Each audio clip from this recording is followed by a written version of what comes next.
자, 190페이지 보세요. 자, 190페이지 보면 이제 두 가지 이제 뭐 세 가지가 중요한 부분이네요. 자, 세 가지 부분 다 보죠. 자금 조달 계획과 입주 계획서를 제출하는 부분 나옵니다.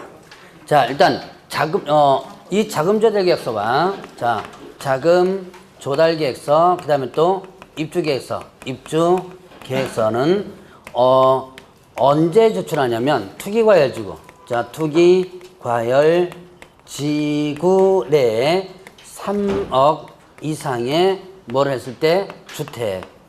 자, 이때는 단독주택과 그 다음에 또 공동주택 모두를 얘기합니다.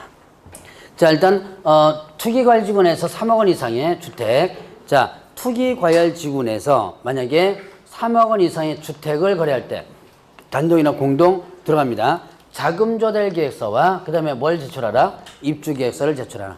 자금조달계획서 뭐예요? 자금조달계획서. 내가 이 주택을 사기 위해서 뭐 자금을 어떻게 조달하겠다. 근데 언제 입주하겠다 이런 것들이죠. 자, 이거 그러면 누가 작성하는 거예요? 누가 작성한다? 매수인이 작성하는 거죠. 자, 매수인이 작성해서 제출을 하게 됩니다. 자, 그러면 이 자금조달계획서 입주계획서를 매수인이 작성해 제출을 하는데, 자, 신고서와 같이 제출할 수도 있고요. 신고서를 제출하고 나서 나중에 후에 제출할 수 있습니다. 단 조건이 이거를 먼저 제출하면 안 돼요. 일단은 자금조달계획서 입주계획서를 먼저 제출하면 되고, 신고서와 같이 제출을 하든가 아니면 또 이제 신고서를 제출하고 나서 이거를 뒤에 제출하든가 이렇게 합니다. 자, 그럼 매수인이 이제 혼자서 서명단위를 가지고 일단 제출을 하는데, 그런데 어떻게 돼요? 자, 매수인이 직접 제출할 수도 있는데 또 이 매수인이 외자가 제출할 수도 있죠. 어떤 경우에요? 저기 보니까 신고를 뭐 할 수 있어요? 대행할 수도 있고, 그 다음에 또 여기 보니까 누가 할 수 있어요? 개업 공인중개사가 할 수도 있죠. 자, 그러니까 이때는 매수인 외자가 제출할 수도 있죠. 자, 그럼 매수인 외자가 제출하게 되면 이때는 자, 매수인은 이거를 작성해 가지고 자, 계약처를부터 50일 이내 이 매수인 외자에게 제공을 해주면 됩니다. 자, 부동산 거래 신고는 며칠이에요? 60일이죠. 근데 매수인 외자가 제출한다면 50일이라 그랬죠. 왜 50일이에요? 부동산 거래 신고 며칠 이내 해줘야 돼요? 60일에 해줘야죠. 그러면 해주려면 이게 같이 들어와 줘야지면 되죠. 근데 늦게 들어오면 안 되겠죠. 그래서 50일 이내 제공하라. 만약에 50일 이내 제공하지 못한다면 일단은 매수인 외자는 신고서만 제출하고, 그 다음에 나머지는 60일 이내 얘가 제출을 해줘야지면 됩니다. 자, 요게 자금조달계획서와 입주계획서와 관련된 부분. 자, 일단 큰 틀로 다시 한번 구분합니다. 자금조달계 입주계획서는 투기과열지구 내에 얼마 이상이에요? 3억 원 이상 주택에 대해서만 적용하는 거다. 큰 틀로 요것만 일단 우선 기억하시고, 그 다음에 신고의 간주가 있습니다. 거기 보니까 부동산 거래계약 정보 시스템이 있어요. 계약 정보 시스템. 자, 일단 부동산 거래계약 시스템이라고 합니다. 약칭해서. 자, 부동산 거래계약 시스템에 의해서 계약이 체결된 경우에는 일단은 부동산 거래 신고서를 제출한 것으로 본다 나와요. 자, 그럼 부동산 거래계약 시스템이 뭐냐? 요거는 국토교통부에서 만들어 가지고 운영하는 건데요. 자, 전산 시스템으로 계약서를 작성하는 거예요. 그래서 지금 현재는 개업 공인중개사에게 권장사항입니다. 여러분들이 계약서 대부분 어떻게 써요? 그냥 컴퓨터에 있는 계약서에다가 입력해가지고 써서 프린트 해가지고 하죠. 그런데 자, 국토교통부에서 만든 거래계약 시스템이 있는데 이 거래계약 시스템으로 들어가가지고 계약을 체결하는 얘기예요. 자, 그러면 이제 지금은 권장사항입니다. 이거 아마 제가 느끼기에는 2-3년 안에 의무사항이 될 것 같아요. 누구에게는요? 개업 공인중개사는 의무사항이 될 것 같습니다. 국토교통부에서 실컷 시스템 만들어 놓고 이거 안 쓰면 안 되겠죠. 그래서 만만한 게 누구예요? 예, 개업공개사죠. 그래서 지금은 일단은 의무사항이 아니에요. 왜 의무사항이 아니냐면 의외로 지금 현재 개업공개사 중에서 컴퓨터 못 하시는 분들은 의외로 많아요. 예, 많아요. 여러분들은 다 하시죠? 해야 돼요. 이제는요. 앞으로는 컴퓨터 없으면 이 일 못합니다. 그래서 혹시 컴퓨터를 모르시는 분들은 일단 공인중개사 합격하시고 이것부터 합격해야죠. 합격하고 나서 컴퓨터 교육을 받으세요. 요즘 동사무소 같은 데 가면 그 왜 문화센터 같은 데 있죠? 왜? 근데 가면 컴퓨터 교육을 많이 합니다. 이렇게 의외로 컴퓨터 지금 많이 못하시는 분들 많이 있더라고 보니까. 그래서 아마 몇 년 뒤에는 이 부동산 거래계약 시스템이 의무화할 것 같은 느낌이 있습니다. 어쨌든 이 부동산 거래계약 시스템에 의해서 만약에 거래가 된다면 이때는 어떻게 된다? 일단 부동산 거래 신고를 제출한 것으로 본다 있고요. 자, 이제 금쟁이로 보겠습니다. 자, 누구든지 다음의 행위에 대해서는 해서는 안 된다 그랬습니다. 첫 번째, 개업공개사에게 부동산 거래계약 신고를 하지 아니하거나 거짓으로 신고하도록 요구하는 행위. 자, 신고하지 말 것을 요구하거나 거짓 신고 요구하는 행위입니다. 누가요? 거래 당사자가 누구에게? 개업공개사에게. 자, 그러면 보죠. 신고하지 말 것을 요구하는 경우는 요즘은 거의 없어요. 초창기에는 좀 있었습니다. 뭘 몰라가지고. 근데 신고 안 하면 뭐가 안 되냐면 등기가 일단 안 됩니다. 그래서 여러분들이 등기할 때 신고필증 첨부하거든요. 그러니까 등기가 안 되니까 이제 신고하지 말 것을 요구하는 경우는 없는데 요즘도 아직 뭐가 있냐면 다운계약서. 그러니까 아예 합의를 계약 이렇게 하죠. 그리고 나서 얼마까지 다운시켜줘 라고 합니다. 해놓고 만약에 안 하면 어떻게 돼요? 협박하죠. 뭐라고 협박해요? 네, 딴 데 가겠다 그러죠. 이게 가장 무섭죠. 왜? 딴 데 가겠다가 가장 무섭죠. 이 계약서 이렇게 안 써주면 우린 딴 데 가서 계약하겠다 합니다. 그러니까 지금 한 푼도 아쉬운 판에 일단 아쉽죠? 예, 딴 데 가서 일단은 하겠다 그러니까 그래서 여러분들이 해줘요. 해주는 순간에 여러분들은 어떻게 한다? 코끼입니다. 일단 먼저 그냥 정상적으로 넘어가면 괜찮아요. 정상적으로 해서 실수 넘어가면 일단은 뭐 이렇게 나중에 뭐 어떤 조사에서 들킬 한이 있더라도 지금 당장 일단 괜찮아요. 그런데 문제가 뭐냐면 예를 들어서 매수인이 중도금을 지불하지 못한 거예요. 그 어떤 사정에 의해서 내가 좀 깨야 될 상황이 발생합니다. 그러면 어떻게 돼요? 매수인이 깰 상황이 발생되면 어떻게 된다? 매도인은 계약금 줘야 안 줘요? 안 주겠죠? 당연히 못 주겠다 그러죠. 그 못 받은 계약금을 누구한테 달라 그런지 아세요? 예, 개업 공인중개사에게 달라 그럽니다. 왜요? 개업공사 와서 뭐라 그래요? 예, 신고하겠다 그러죠. 찌르겠다 그러죠. 그러면 봅시다. 일단은 여러분들이 부동산 거래 신고를 거짓 신고합니다. 그러면 일단 중개사법을 위반하게 돼요. 왜 그러냐? 거짓 신고하려면 뭐를 다시 써야 돼요? 그렇죠. 계약서를 다시 써야죠. 거래계약서 거짓 기재하거나 이중계약서 써야 돼요. 기왕 공부한 거. 거래계약서 거짓 기재 이중계약서 작성합니다. 그럼 걸렸다. 어떻게 된다? 1-1 형벌까지는 안 가고요. 상대 등록 취소. 등록을 취소할 수 있죠? 상대 등록 취소입니다. 그 다음에 또 이제 저기 보니까 거짓 신고하면 어떻게 돼요? 취득가액의 얼마? 100분의 5 이하의 과태료죠. 그러면 이제 뭐 취득가액이 100분의 5 문다고 치더라도 문제는 뭐냐면 상대 등록 취소가 문제예요. 상대 등록 취소는 또 어디에 해당되냐면 업무정지. 최소한 등록 취소가 안 된다 하더라도 최소한 업무정지 6개월 받습니다. 요즘 상대 등록 취소는 다 거의 다 업무정지 6개월 받아요. 그럼 어떻게 할래요? 여러분들이 나중에 그럼 이제 협박합니다. 그러면 네 맘대로 해라. 나는 내 뜻대로 하겠다. 라고 해가지고 끝까지 가면 일단 밝혀지죠? 그러면 이제 나 업무정지 6개월 받습니다. 업무정지 6개월 받을래요? 아니면 계약금 내줄래요? 계약금 내줘야지. 알아서 하세요.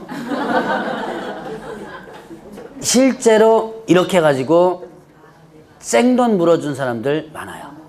왜냐? 업무정지 6개월 받으면 일 6개월 동안 못하죠. 그러면 그 정도의 수익 못 냅니다. 물론 나중에 이제 장사 안 돼가지고 애가 모르겠다 나는 그냥 푹 쉬겠다 해가지고 나는 그냥 업무정지 받겠다라고 하면 모르겠지만 예를 들어서 장사가 꽤 되는데 쪽으로는 얼마 전에 수요일날이 엊그저께구나. 수요일날 재작년 수강생하고 점심 먹었는데 거기서 지금 동탄 지역에서 분양권 하고 있거든요. 하고 있는데 한 달에 요즘 좀 뜸한데도 600에서 1000 나온답니다. 그 정도 나온대요. 분양권이 지금 뜸한데도 사실은 불법이에요. 그게 지금 거기가 어디로 걸려져 있냐면 이걸로 걸려져 있거든요. 걸려져 있는데, 동탄지역이 지금 투기가 걸려져 있는데도 거래돼요, 지금 다. 뒤에서 다 거래가 되고 있어요. 한 1000 정도 번답니다. 좀 잘한 데는. 그러면, 예를 들어, 자, 계약금 이거 그냥 물려주는 게 우리가 편하겠죠? 예, 그래서 물어주는 경우가 제가 많이 봤어요. 그러니까 절대로 여러분이 이런 요구하면 받으면 된다? 안 됩니다. 자, 다른 집에 가서도 하지 못하도록 다 이제 해놓으면 그런 것이 없어져요. 근데 실제로 지금 이게 상당히 많이 일어나고 있는 게 문제입니다. 자, 어쨌든 그러면 얘는 그럼 어떻게 될까요? 자, 거짓 신고하도록 요구했습니다. 그래서 이렇게 했는데 그럼 얘도 뭔가를 좀 처벌해줘야죠. 얘 옆에다가 적어주세요. 500만 원 이하의 과태료예요. 자, 1번 옆에다가 어떻게 된다? 500만 원 이하의 과태료. 자, 그럼 이제 두 번째 보죠.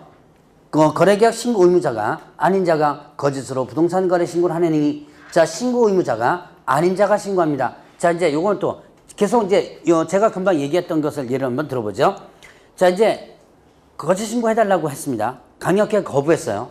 거부했더만 이제 딴 데 가도 똑같겠죠? 네, 그러니까 그러면 이제 다시 제안합니다. 우리가 한 것처럼 일단은 하고 계약서만 일단 써줘 그래요. 어차피 중개 줬으니까 내가 중개보수 줄 테니까 계약서만 우리가 한 것처럼 써줘. 이게 실제 많이 하는 거예요. 그러니까 일단 중개는 개업공개 했지만 누구 도장 안 찍어요? 개업공개에서 도장을 안 찍고 거래 당사자끼리 거래한 것처럼 계약서 이렇게 써주는 거예요. 자, 그래서 누가 신고하는 거예요? 거래 당사자가 신고하죠. 자, 그러면 중개를 해줬으니까 일단 법적으로 신고 의무는 누구한테 있죠? 중개를 해줬으니까 법적으로 신고 의무는 누구한테 있어요? 개업 공인중개사가 법적으로 있죠. 그러니까 거래 당사자는 신고 의무자가 아니죠. 그러니까 의무자가 아닌 자가 신고한 거예요. 거짓 신고. 그럴 때는 옆에다 적어주세요. 취득가액의 100분의 5. 똑같습니다. 의무자가 아닌 자가 거짓 신고해도 어떻게 된다? 취득가액의 100분의 5예요. 자, 그 다음에 또 이제 거짓으로 부동산 거래 계약 신고를 하는 이런 조장방조는, 자, 이제 세 번째 부분입니다. 조장방조는 주로 이제 어떤 경우냐? 거래 당사자 신고 의무일 때예요. 거래 당사자 신고 의무일 때 주로 누가 많이 신고를 대행한다 그랬죠? 신고 의무를, 자, 거래 당사자 신고 의무일 때 대행을 누가 많이 한다 그랬어요? 법무사라든가 세무사에서 많이 대행한다 그랬죠? 그때 세무사라든가 법무사들이 이제 아는 척 하죠. 요만큼만 내려서 하면 양도소득세 얼마, 적게 나온다, 이런 거.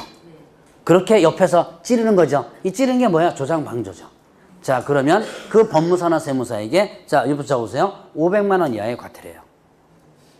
자, 그렇게 여러분들 구분을 해보시고요. 자, 그러면 이제 또, 자, 이제 신고사항을 보죠. 자, 신고사항을 보겠습니다. 신고사항은 시험 문제, 곧잘 기초 문제로서 나와요. 그래서 제가 신고사항은 꼭 여러분들 연습시키는데요. 자, 인계지, 그 다음에 소, 지목, 그 다음에 종면, 실조개, 그 다음에 자입. 좀 길어요. 자, 보겠습니다. 자, 그거 동그라미 한번 쳐보세요. 인 뭐예요? 인적상, 계약일, 지급일. 중도금, 잔금과 그 지급이래요. 소재지, 그 다음에 지번, 지목. 좀 길어도 이제 연습하다 보면 머릿속에 좀 남습니다. 자, 종류. 자, 지목과 종류가 좀 많이 바뀐 것 같아요. 근데 어쨌든 이렇게 합니다. 면적, 실제 거래 가격, 그 다음에 조건이나 기한이 있는 건 조건이 기한, 개업공개사, 개업공개사, 인적사항과 그 다음에 전화번호, 상호, 소재지 있죠. 자, 그 다음에, 자, 요거는 아까 요거 배운 거예요. 뭐예요? 자금 조달 계획서와 그 다음에 또 입주 계획서. 자, 다시 보겠습니다. 뭐예요? 인적사항, 계약일, 지급일, 소재지, 지번, 지목, 종류, 면적, 실제 거래 가격, 조건이나 기한이 있는 건 조건이 기한, 개업, 공인중개사가 있는 경우 개업 공개사, 그 다음에 또 자금 조달 계획서와 그 다음에 또 입주 계획서. 자, 요 개업 공개사항은 거래 당사자 신고일 때는 해당이 안 되겠죠. 개업 공개사. 자, 저 보세요. 여기에 거래 당사자 신고일 때는 개업 공개사 껴요, 안 껴요?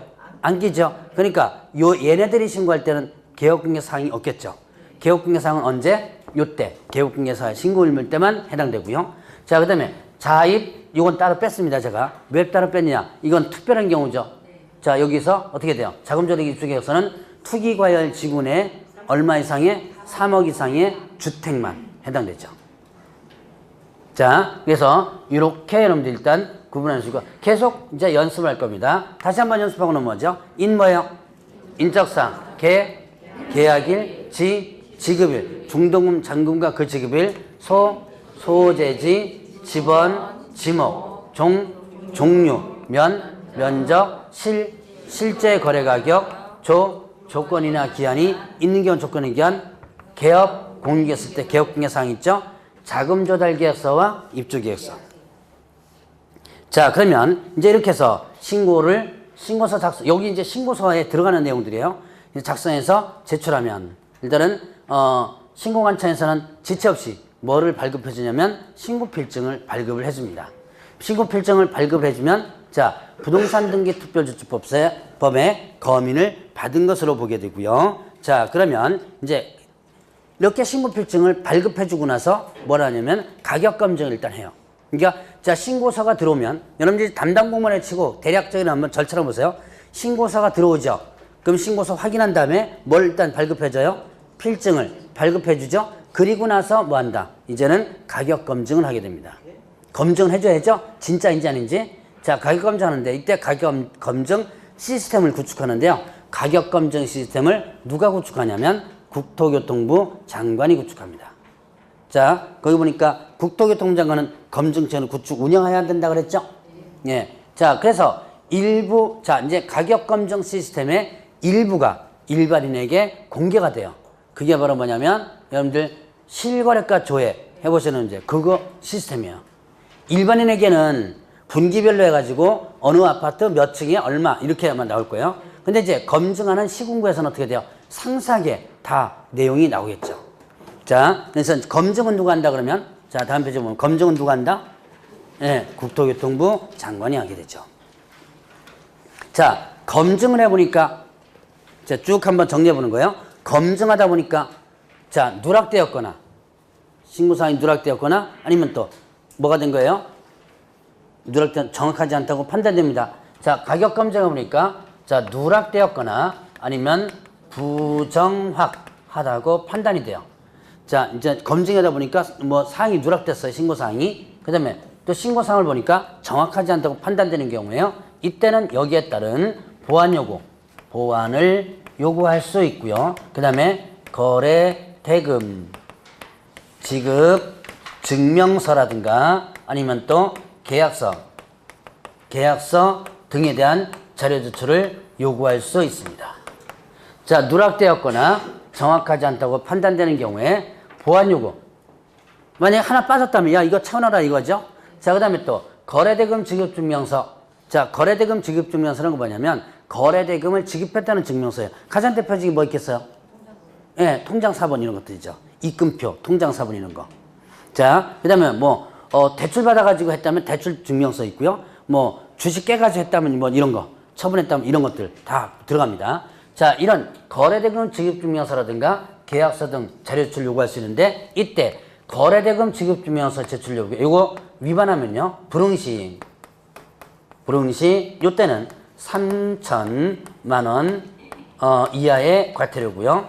자, 거래대금 지급증명서 제출 요구에 불응하면 어떻게 된다? 3천만 원 이하의 과태료고요. 자, 거래대금 지급증명서 외의자료 제출, 즉 계약서 등입니다. 요거를 갖다가 만약에 불응하게 되면 500만 원 이하의 과태료예요. 자, 요렇게 하는 자, 다시 한번 거래대금 지급증명서 제출 요구에 불응하면 어떻게 된다? 3천만 원의 과태료. 그 다음에 계약서 등 자료 제출 요구에 불응하면 500만 원 과태료. 자, 불응시 일단 이런 요구를 할 수 있다라는 거 부분을 기억해 놓으시고요. 자, 그러면 이제 뒤로 넘어가면 뒤로 가니고 193페이지 보세요. 자, 해제 맨 밑에 보니까 해제 등 신고와 정정 신청과 변경 신고 개념 한번 짚고 넘어가겠습니다. 자, 요거는 한번 개념만 한번 짚고 다음에 좀 상세하게 하죠. 자, 해제 등 계약 해제 등 신고가 있어요. 자, 계약 해제된 신고는, 자, 이거는 뭐냐면, 일단, 계약이 뭐가 됐을 때, 예, 계약이 무효, 그 다음에 또 취소, 그리고 해제되게 되면. 자, 뭐 하고 나서요? 자, 부동산 거래 신고하고 나서. 계약하고 부동산 거래 신고하고 나서. 계약하고 부동산 거래 신고하고 나서 계약이 어떻게 돼? 깨진 거예요.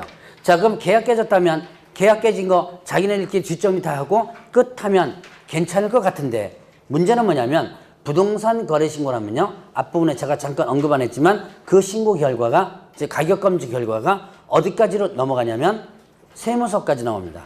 그래서 가격 검증 결과를 세무서에 통보하도록 하고 있어요. 그럼 결국 세무서에서 알고 있죠? 거래됐다는 거. 기다리고 있죠? 뭐 기다리고 있어요? 예, 세금 내라고 기다리고 있는데 안 나옵니다. 이게 세금이. 이 문제가 되는 거죠.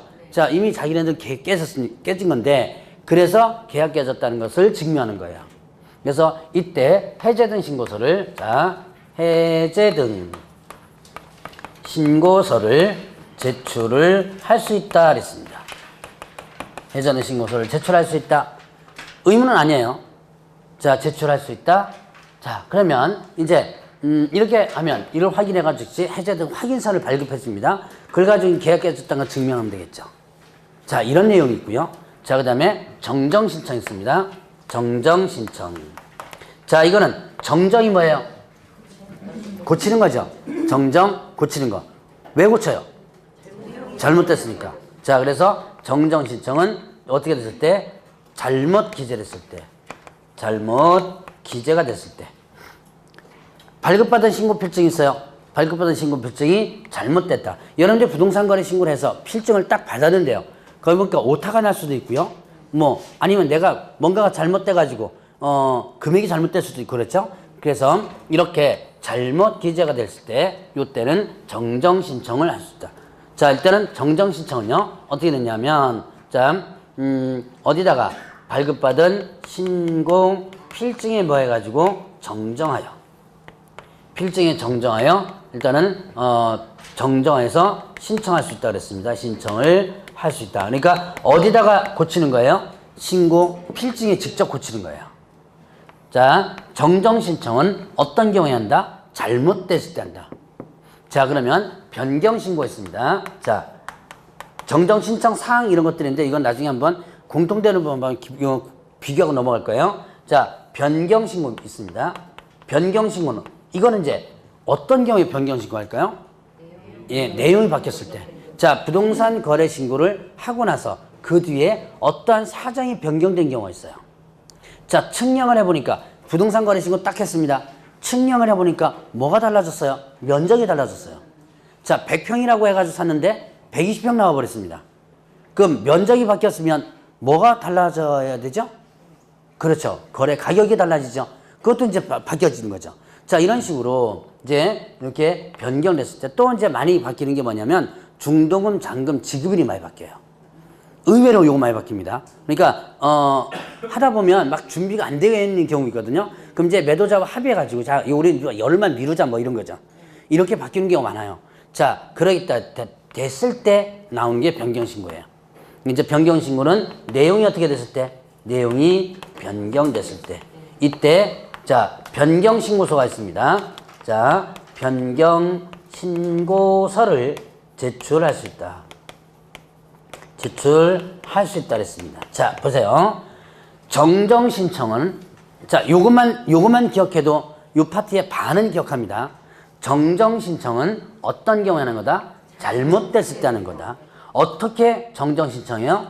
신고 필증이 뭐 해가지고 정정해가지고 하는 거죠. 서식이 없어요. 그냥 발급받은 신고필증 손으로 써가지고 정정합니다. 자, 그러면 변경신고는요. 어떻게 됐을 때? 내용이 바뀌었을 때. 이때는 변경신고서는 서식이 있습니다. 변경신고서를 제출할 수 있다. 이건 법정 서식이 있어요. 자, 이런 식으로 세 가지. 자, 정정신청 변경신고를 하게 되면 이를 확인해가지고 지체 없이 신고필증을 재발급을 해주게 돼요. 자, 그래서 이렇게 하면 부동산 거래 신고와 관련된 부분을 대략적으로 정리가 끝납니다. 자, 그리고 뒤에 보니까 부동산 거래 신고서 작성 있죠? 요 작성 이거는 다음 파트 때 또 꼼꼼하게 한번 보게 될 겁니다. 작성법도 시험 문제 나와요. 신고서 작성법도 시험 문제 나오는데 이거는 다음 파트 때 하기로 하고, 자 200페이지로 넘어갑니다. 200페이지 뭐 나와요? 네. 외국인 등의 부동산 등의 취득신고 이렇게 되죠? 자, 외국인 등 하면 누굴 외국인 등이라고 했어요? 국적 취득하지 않은 자, 외국 법률에 따라 설립된 법인 또는 단체, 그 다음에 또 얼마 이상이 2분의 이상이 외국인 등에 해당된다. 사원, 구사원, 임원 의결권의 2분의 1, 자본금의 2분의 이상이 외국인 등에 해당된다면 여기에 외국인 등에 포함된다 그랬죠. 자, 부동산 등 하면 뭐예요? 부동산 등 하면 토지, 건축물의 부동산을 취득한 권리, 분양권과 입주권 얘기하죠. 자, 이제 다 앞부분에서 다 연결시켜서 배운 겁니다. 자, 그래서 우리나라에서는 이제 외국인 등에게 이런 부동산에 대해서 개방을 시켜놨습니다. 언제부터 개방시켜놨냐면 IMF 때라 그랬을 거예요, 아마. IMF 때. 그래서 99년도 때 개방시켜놨는데, 이제 집안이 거덜나면 어떻게 돼요? 여러분들이 일단 뭐부터 팔아챙겨요? 금붙이부터. 땅은 일단 우선 나중이고 금붙이부터 팔아챙기죠? 예, 그래가지고 여러분들이 옛날에 IMF 때 뭐 했어요? 뭐 금무위 운동 이런 거 했었죠? 이제 그것도 이제 이렇게 한계가 도달합니다. 그러면 이제 집, 땅 팔아치우죠? 이제 그거랑 똑같다고 보면 돼요. 이제 나라가 거덜났으니까 어떻게 돼요? 금모기 운동도 했었고, 그 다음에 또 이제 땅 팔아치우는 거예요, 이제. 그 이전까지 외국인에게 토지를 개방하고 있지 않았었는데, 그때부터 토지를 개방하기 시작합니다. 자, 그런데 어떤 나라에서는 토지를 개방하고 있지 않는 나라가 있더라. 그러면 그 나라에 한해서만 우리나라에 와서 국민이, 그 나라 국민이 우리나라에서 토지를 취득하지 못하게 하겠다라는 것이 바로 뭐냐면 여러분들 교재에 있는 상호주의라는 거예요. 그러니까 상호주의는 우리도 했으니까 너네도 해라 뭐 이런 거거든요. 자, 그러면 상호주의의 결정권자가 있어요. 누구예요? 예, 국토교통부 장관. 요거 여러분들 좀 기억을 해놓으랬죠. 상호주의 결정권자는 누구다? 국토교통부 장관이다. 자, 그러면 이제 대표적인 나라가 누구냐? 예, 중국. 중국은 아직도 외국인에게 토지를 개방시키지 않고 있습니다. 그 나라에 한해서 중국 국민이 우리나라에 오면 토지를 취득하지 못하게 할 수 있다는 거죠. 근데 해요? 해요? 안 하잖아요. 예, 중국 사람도 우리나라에서 토지 취득하죠. 예, 제재 안 해요. 취득하죠. 예. 왜요? 분명히 못할 수 있겠다는데. 못할 수 있다죠. 못하게 하야 한다가 아니죠. 예. 돈 벌려면 해야죠. 그래서 어디서 많이 취득했죠? 제주도. 그 다음에 또? 예, 강원도. 자, 이제 부산, 이제 강원도 이렇게 넘어죠. 그래서 강원도 저쪽이 영동 지역 있죠? 좋은 땅들 다 거의 다 중국산이에요. 자, 그래서 이렇게 지금 이제 어쨌든 상호주의가 있다는 것만 여러분들이 알아두시고, 자, 그러면 이제 외국인 등에 대한 부동산 등에 대한 취득 부분이 있습니다. 요거는 취득 신고인데요. 이거는 거래 규제와는 상관이 없어요. 이건 토지를, 자, 부동산 등을 관리하기 위한 부분이다라고 볼 수 있습니다. 자, 계약으로 인한 취득이 있습니다. 이거는 계약 체결일로부터 며칠이었죠? 계약처로부터 60일이네. 자, 어디다가 신고관청에 해줘야 돼요. 자, 계약하니까 뭐가 있어요? 매매도 계약이죠. 교환도 계약이에요. 증여도 계약이에요. 무상이지만 계약입니다. 자, 그러면 매매 같은 경우는 금방 바로 전에 뭐 했어요? 부동산 거래신고. 자, 그러면 부동산 등에 대해서 매매계약처럼 뭐 해줘야 돼요? 부동산 거래신고를 일단 해줘야죠. 그래서 부동산 거래신고한 경우는 제외된다라고 합니다. 외국인들 취득신고 하지 않아도 돼요. 자, 그러면 이제 또 계약 외의 원인이 있습니다. 계약 외의 원인이 있어요. 계약 외의 원인은, 자, 이거는 언제부터? 취득일로부터 언제까지? 6월 이내 신고관청에 신고한다 이렇게 했습니다. 계약 외의 원인은, 자, 상속이나 경매나 판결, 환매권 행사 이런 것들이 계약 외의 원인에 해당돼요. 합병도 마찬가지고요. 자, 그러면 계약 외의 원인. 자, 경매를 한번 볼까요? 자, 경매도 계약 외의 원인이거든요. 그러면 경매 같은 경우는 자, 취득일부터 6월인데 경매는 취득일 언제예요? 경매 취득일 대금 완납일이죠. 그러니까 완납일로부터 몇 월? 6월 이렇게 되는 거죠. 자, 대금 완납일부터 6월 이렇게 하면 됩니다. 자, 그러면 또 이제 계속 보유 신고가 있었어요. 자, 계속 보유 신고. 자, 이 계속 보유 신고는 언제부터? 변경일로부터 6월, 그 다음에 신고관청 이렇게 됩니다. 계속 보유 신고는 자, 우리나라 사람이었거나 우리나라 기업이었는데요. 어느 날 갑자기 외국인으로 바뀌었거나 외국 기업으로 바뀌었어요. 얼마 이상이? 외국인? 예, 2분의 1 이상이. 1 이상이 외국인으로 바뀌었을 때 기존에 보유했던 부동산 등을 계속 보유하겠다라는 것이 계속 보유 신고예요. 자, 이거는 언제부터? 변경일로부터 몇 월? 6월 신고. 자, 신고관청. 시군과 신고관청이죠? 자, 그러면 이때 요거를 위반했을 때 위반이 어떻게 되냐면 자, 계약을 하는 분 신고는요 300만 원 이하의 과태료고요. 자, 계약 외의 원인과 계속 보유 신고는 100만 원 이하의 과태료 이렇게 됩니다. 자, 이렇게 해서 신고와 관련된 부분인데 이 신고는요 여러분들이 일단 거래 규제는 아니다.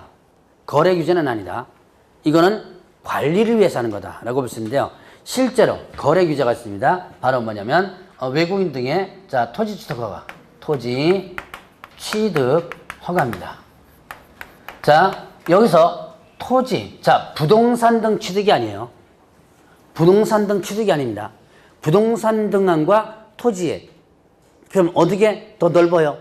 부동산 등이 넓죠? 자, 여기서는 부동산 등이 아니고 뭐만? 토지만이고요. 자, 취득입니다. 거래 허가가 아니에요. 자, 차이점 뭐예요? 취득과 거래 차이점. 취득은 양쪽 다예요. 자, 취득은 매수입니다. 매수. 거래는 양쪽 다죠. 자, 거래 허가하면 매도인과 매수인에게 다 적용하는 거죠. 거래 허가니까. 자, 그렇죠? 거래 허가면 양쪽 다입니다. 매도인과 매수인. 근데 취득은요? 예, 취득하는 사람, 매수인만 적용하는 거예요. 자, 이 외국인들의 취득 허가는 외국인이 우리나라에서 땅을 샀다가 팔 때는 적용 안 돼요.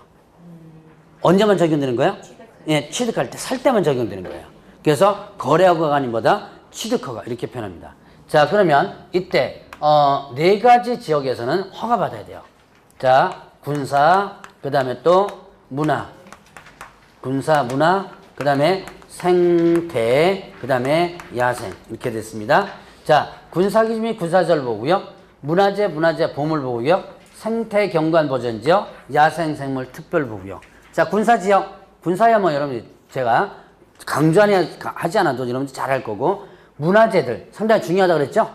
문화재들. 자, 그 다음에 생태경관보전지역, 생태경관보전지역 예를 들어서 철새 도라지라든가 이런 것들이에요. 자, 그 다음에 야생생물 특별보호구역. 자, 지리산에 반달곰 풀어오는데 그런데 그 다음에 또 제주도 같은 데 가면 우리나라에서만 자생하는 란이 있죠. 예, 우리나라에서만 하는 그런 지역들을 야생생물 특별보호에 지정합니다. 이 네 가지 지역에서는 어떻게 한다? 자, 외국인이 토지를 취득할 때 뭐라? 허가를 받으라. 만약에 요걸 갖다가 위반하게 되면요, 계약은 뭐가 된다? 무효가 되고, 자, 형벌 2년 이하 징역 또는 2천만 원의 벌금에 해당돼요.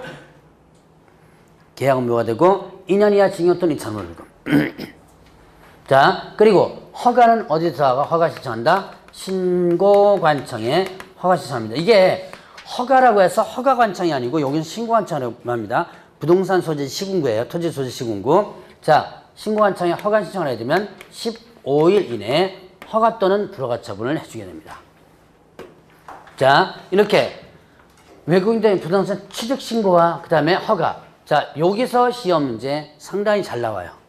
작년에도 여기서 나왔습니다. 작년에 여기 한 문제 나왔어요. 그래서 여러분들이 출제 빈도가 가장 높은 것만 일단 구분하고 넘어가고요. 나머지는 다음 3월 달에 가서 한번 간단하게 정리를 한번 해보도록 할 겁니다. 자, 그러면 이제 205페이지로 가면 토지거래 허가. 자, 이제 작년을 기준으로 한다면 부동산 거래 신고 제도가 3문제 나왔고요. 그 다음에 또, 외국인 부동산 중 취득 부분이 1문제 나왔고요. 그 다음에 이제 토지거래 허가가 1문제 나왔어요. 근데 양이 보면 토지거래 허가가 가장 많아요. 지금까지 배웠던 거 못지않게 양이 됩니다. 그래서 이제 보면 작년에 보면 너무 양이 많으니까 포기합니다. 이건 그냥 공부 안 해 뭐 이렇게 돼버려요. 근데 포기하지 말고 수업이나 열심히 한번 들어보세요. 이게 깊은 문제가 나올 수도 있지만 여러분들이 수업에 들은 내용 정도가 문제 나오니까 여러분들 이것도 포기하고 저것도 포기하고 이거 어려워서 포기하고 저거 어려워서 포기하면 남는 게 없죠.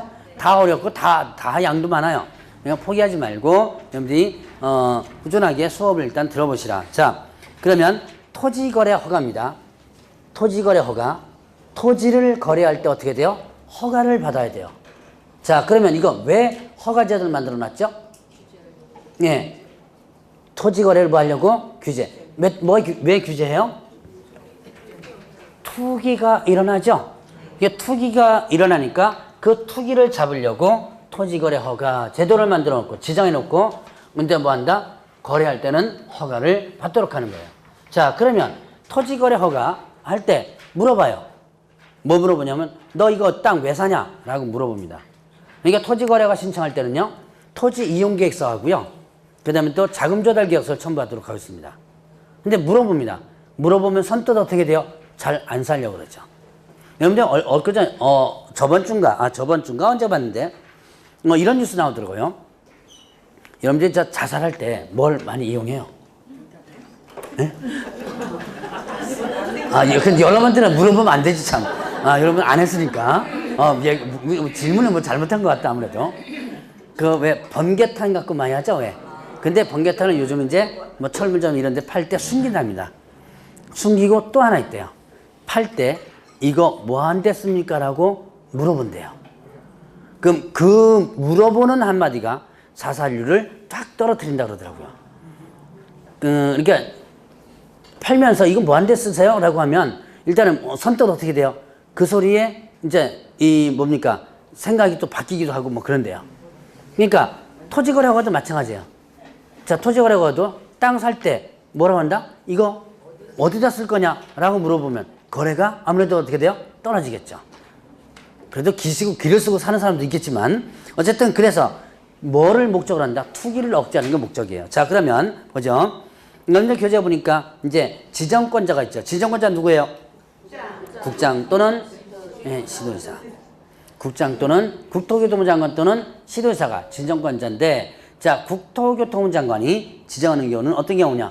허가구역이 둘 이상 시도 관할구역에 걸쳐 있을 때. 자, 그래서 자, 여기에 지금 A도와 B도가 있습니다. A도, 그 다음에 B도 이렇게 있는데 여기 이렇게 걸쳐 있는 거예요. 자, 그러면 너네들 알아서 하라 그러면 어떻게 돼요? 얘는 안 하려고 그러고 얘는 또 하려고 그러고 그러죠.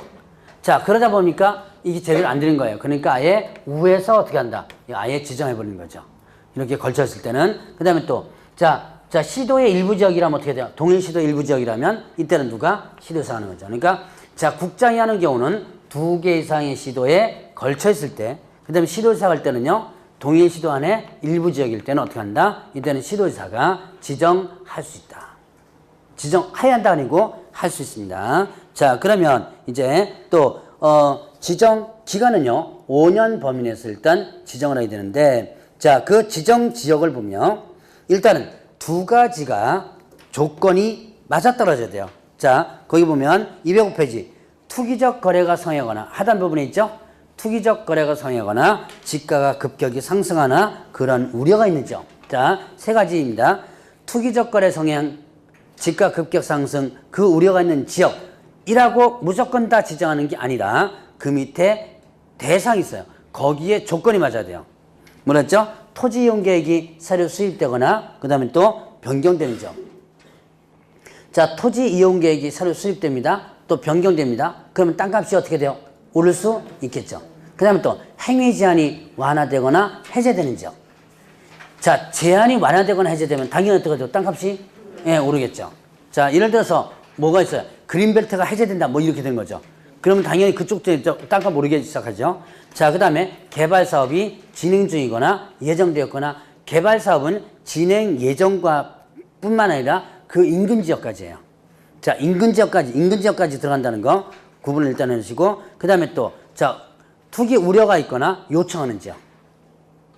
자, 네 가지 지역과, 그 다음에 또, 아까 뭐 했었어요? 집가 급격 상승, 투기 우려가 있는 거였죠? 자, 투기적 거래가 성행하거나, 집가 급격 상승하거나, 그런 우려가 있거나, 그게 맞아떨어져야 돼요. 그러니까, 자, 예를 들어서, 토지 이용 계획이 새로 수립되거나, 변경되는 지역으로서 어떻게 돼요? 투기적 거래가 성행하거나, 집가 급격 상승하거나, 이래야지만 이게 지정 대상 지역이 되는 거예요. 이해하셨나요? 그러니까 단순하게 그냥 투기적 거래가 성행한다고 해서 무조건 다 지정할 수 있는 게 아니다. 그래서 투기적 거래가 성행하는데 그 지역이 토지 이용 계획이 새로 수립되는 변경된 지역이다. 이게 두 가지가 합쳐져야지만 이게 지정된다는 거예요. 자, 그러면 이제 대상 지역을 봤고요. 절차를 한번 보죠. 자, 이제 지정 절차를 보겠습니다. 지정 절차는 제가 여기다가 한번 같이 정리를 해보죠. 자, 일단 지정권자가 누구죠? 지정권자가 누구다? 예, 국토교통부 장관 또는 뭐요? 시도지사 이렇게 되죠. 국토교통부 장관 또는 시도지사가 지정권자예요. 그러면 이때 지정권자가 지정을 하기 위해서는 뭘 거친다? 심의를 거칩니다. 자, 국토교통부 장관은 자, 도계위, 도시계획위원회예요. 도계위 뭐랬죠? 도시계획위원회. 그 다음에 시도지사는 자, 도계위에 심의를 거치는 거예요. 자, 위원회. 자, 제가 아마 저번 주에도 아마 그 얘기 했을 거예요. 위원회 하면 무슨 역할을 한다고 그랬어요? 위원회. 예, 심의하는 역할을 한다고 그랬죠? 그러니까 도시계획위원회는 도시계획과 관련된 심의하는 거죠? 자, 이제 국토교통부 장관이 할 때는 중앙도계위고 시도지사가 할 때는 시도도계위에 심의를 거친다. 그런데 자, 심의 전에 별도로 할 게 하나 있습니다. 재지정 시에는요. 재지정 시 이때는 의견을 들어야 돼요. 의견을 청취하라. 자, 그냥 지정할 때는 그냥 심의하면 되는데요. 재지정이 뭐예요? 토지거래 허가구역으로 지정했다가 자, 5년 범위에 지정한다 그랬죠? 그런데 다시 또 지정하는 게 돼요. 그럴 때는 의견 들어야 돼요. 네, 국토교통부 장관이 지정할 때는 누구의 의견? 시도지사와 그 다음에 또 시군구의 의견 들어야 되고요. 자, 그 다음에 시도지사가 지정할 때는 시군구의 의견을 들어야 돼요. 자, 국토교통부 장관이 지정할 때는 누구의 의견 듣는다? 시도지사와 시군구. 자, 해당 시도지사까지도 의견 들어요. 자, 그러면 시도지사가 재지정할 때는요, 시군구의 의견을 이렇게 듣고 나서 이제 도계의 심의를 거치는 거예요. 자, 이제 심의 거쳤습니다. 그러면 이제 지정하면 공고를 하는데, 자, 이제 지체 없이 공고합니다. 공고하면 효력이 발생하는데 며칠 후에 발생하냐면 공고한 날로부터 5일 후에 효력이 발생하게 됩니다.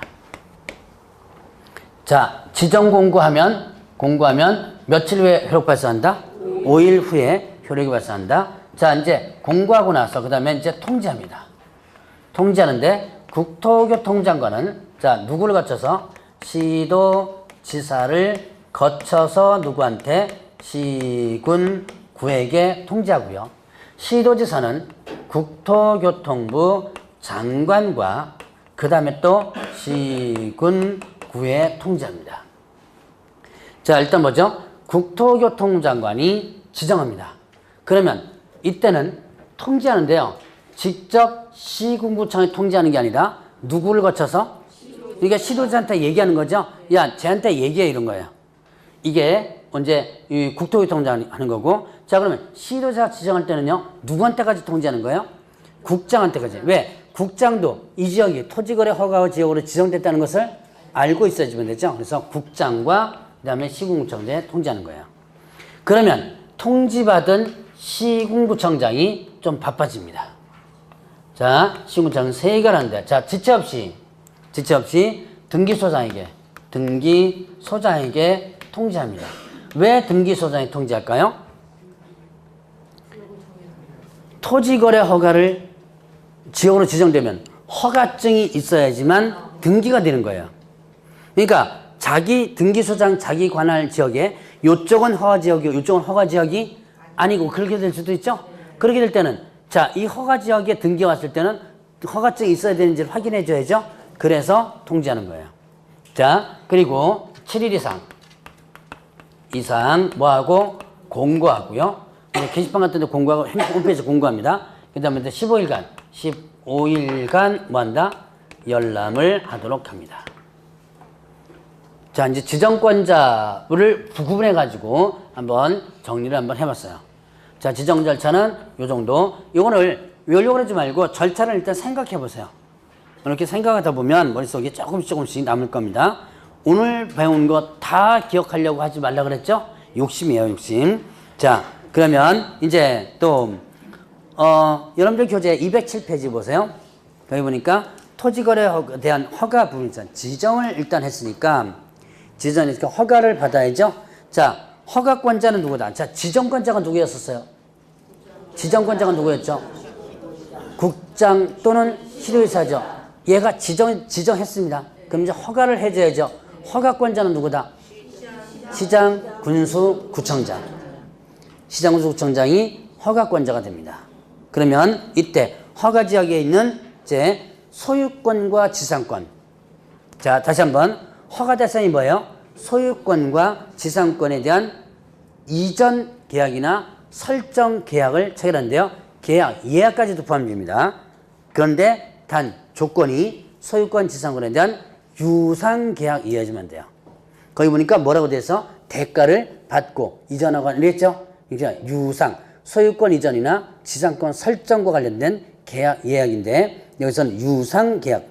그 취득을 목적으로 권리까지도 포함됩니다.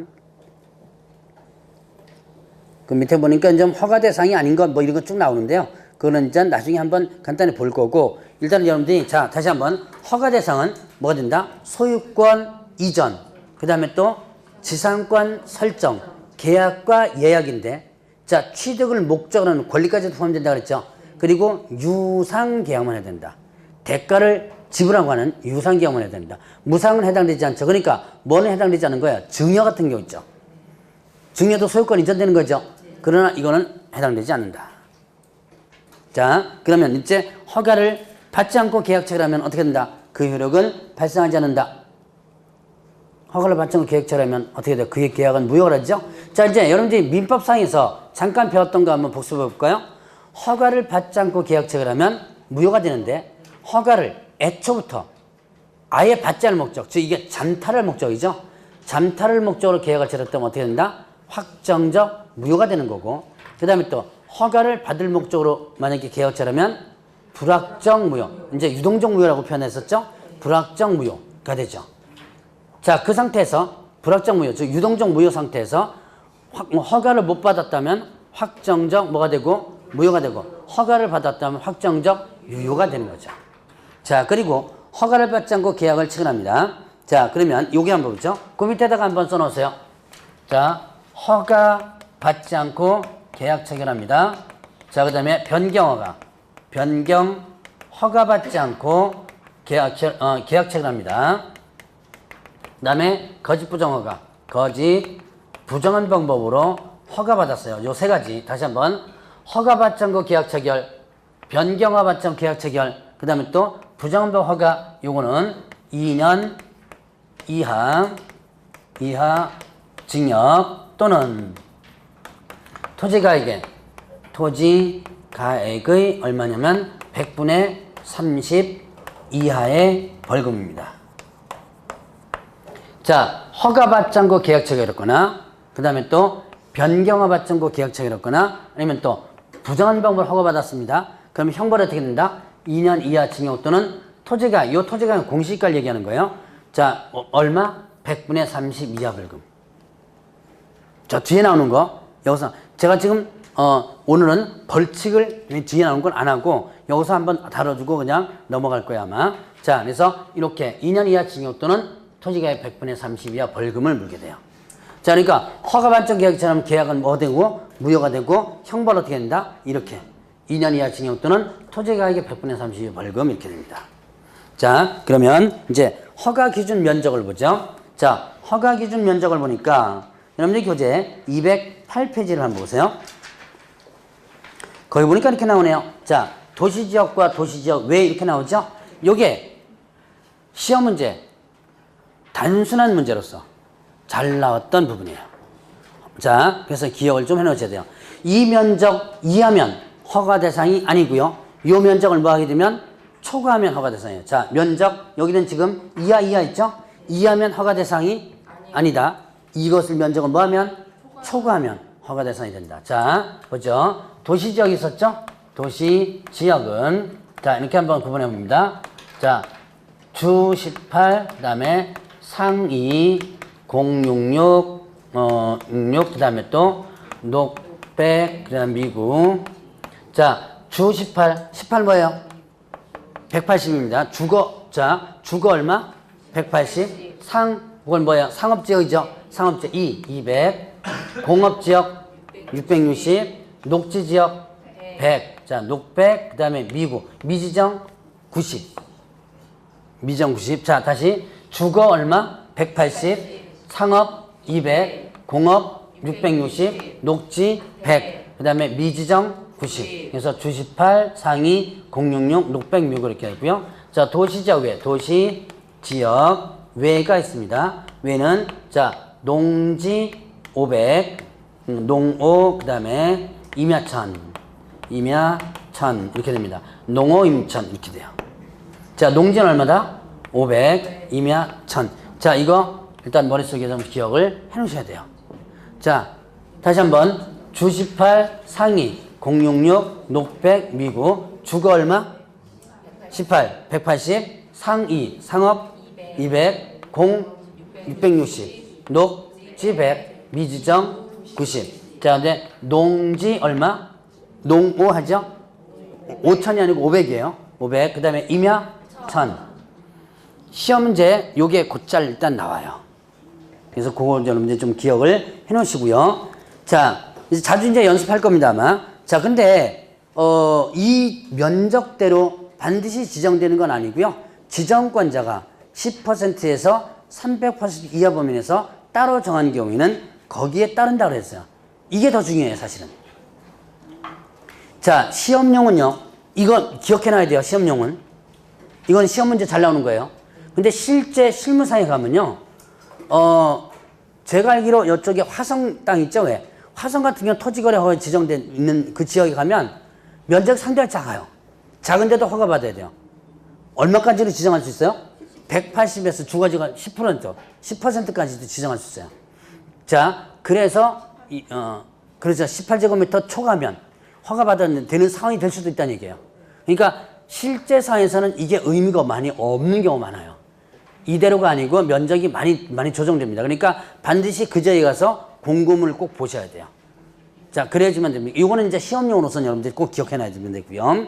자, 그래서 얼마부터 얼마까지 범위에서 공고한다? 예, 10%에서 30% 이하 범위에서 공고한다. 300 있죠? 30이 아니고 10%에서 300. 자, 그러면 이제 허가 신청서 제출하는 부분인데 요거는 좀 쉬었다가 하시죠.